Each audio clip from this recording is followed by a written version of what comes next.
지금 대한민국엔 정세영 위원님 CCTV도 많고요.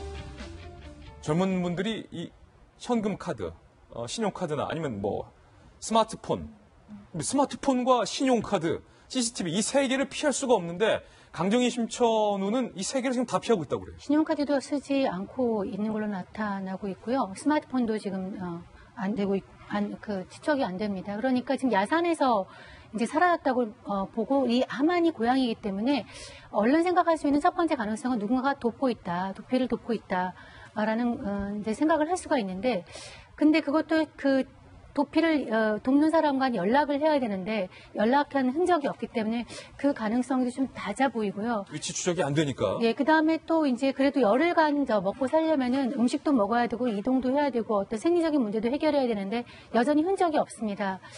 그런 걸로 봐서 또 이 두 사람이 또 연인 관계이기 때문에 이런 자기 기사를 검색해보고 뇌 사라진 걸로 봐서 또 극단적인 선택을 했을 가능성까지도 열어두고서 경찰이 빨리 추적을 해야 될 것 같은데. 두 사람이 행방이 묘연하다는 건 다른 의미로 극단적인 선택을 했을 가능성도 좀 배제하지는 못할 것 같습니다. 수상황에서. 예. 왜냐하면 지금 열흘 가까이 어떤 흔적도 안 잡혀 있는 경우에는 우리가 이제 과거 유병헌 씨의 사례도 볼 때 좀 뜻밖의 결과가 나타났잖아요. 이런 것까지 포함해가지고 좀 다양한 가능성을 열어놓고 경찰이 수사를 해야 될 것 같습니다. 예, 창원 서부경찰서의 형사과장인 이밀규 형사과장이 이 두 사람의 범행에 대해서 이렇게 얘기를 했습니다.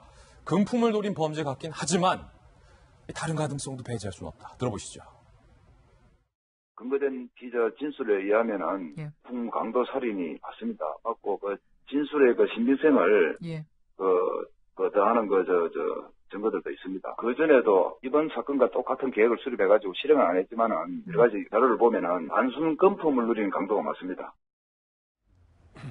김병민 박사님, 일단 공식적으로는 금품을 노린 범죄다. 경찰에서는 이렇게 규정을 하고 수사를 하고 있지만 경찰 내부에서조차 이게 금품을 노린 것 치고는 영 앞뒤가 안 맞는 부분이 많다라고 다른 가능성도 함께 보고 있는 건데 극단적인 선택을 했을 가능성까지 열어둬야 된다. 아마도 경찰도 이 부분 생각하고 있는 것 같은데 한 가지 걸리는 게 심천우가 말입니다.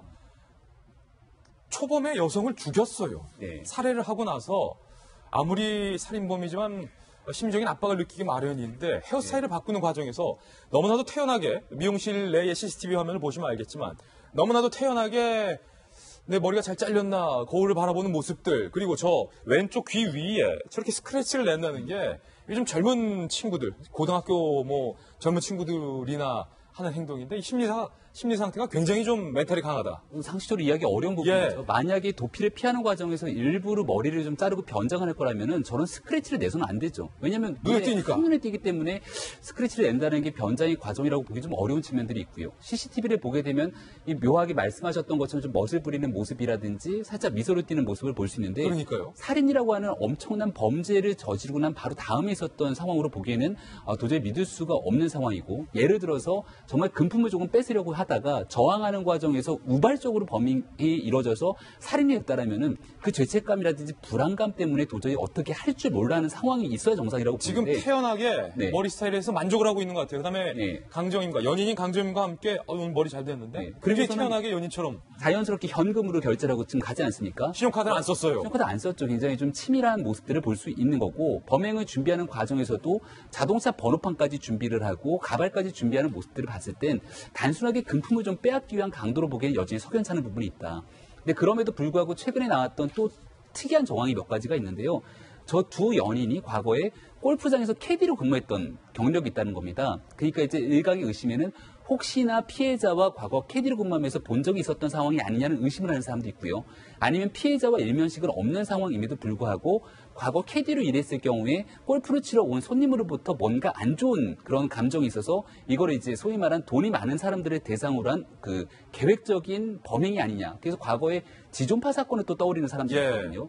그러니까 여러 가지 가능성을 복합적으로 대비를 하는 게 맞는 건데 그럼에도 불구하고 지금 안 잡히고 있으니까 가장 불안에 떨고 있는 건 함안 지역에 있는 주민들 아니겠습니까? 그럼요. 언제든지 이 사람들이 나타나갖고서는 돈이 떨어지고 도저히 오갈 데가 없는 상황에서 우발적이고 극한적인 범죄를 저지를 수 있기 때문에 가지고 있는 모든 경찰력을 총동원해서라도 일단 이 두 사람에 대한 검거가 시급한 상황으로 보입니다. 예, 통계청이 2015년 기준으로 발표한 자료에 따르면 살인, 강도, 성폭력 등 강력 범죄 피해자 31,400여 명 가운데 무려 88.9%인 27,940명이 모두 다 여성인 것으로 나타났습니다. 이 두 사람을 반드시 검거해야 하는 이유이기도 합니다. 그리고 이 강력 범죄에 여성이 노출된 피해 건수가 점점점 더 가파르게 상승하고 있다. 우리 사회의 어두운 단면이 아닐까 싶습니다. 경찰의 수사 상황 뉴스 속보 나오면 또 정확하고 신속하게 보도를 해드리겠습니다.